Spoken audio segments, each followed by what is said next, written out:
Hello, in front of me I've got XGody Car Dash Camera. In this video I'll show you how to mount the car dash camera and how to install the holder included in the box. Firstly, as you can see, the holder, it's powered by the suction system. And firstly, if you want to install it to your camera, let's take a look at the front top of the camera. Right here we've got the place we can install the holder. Simply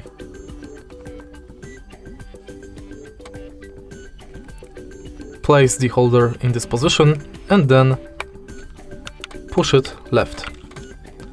And now the holder is installed. You can twist it left and right, and also you can unscrew this screw and change position of this part of the holder. Next, you have to take out this foil.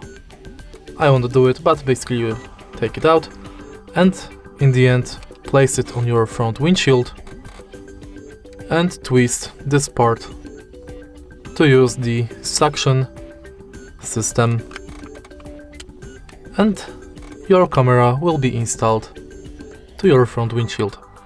That's basically it. If you find this video helpful, please leave a like, comment and subscribe.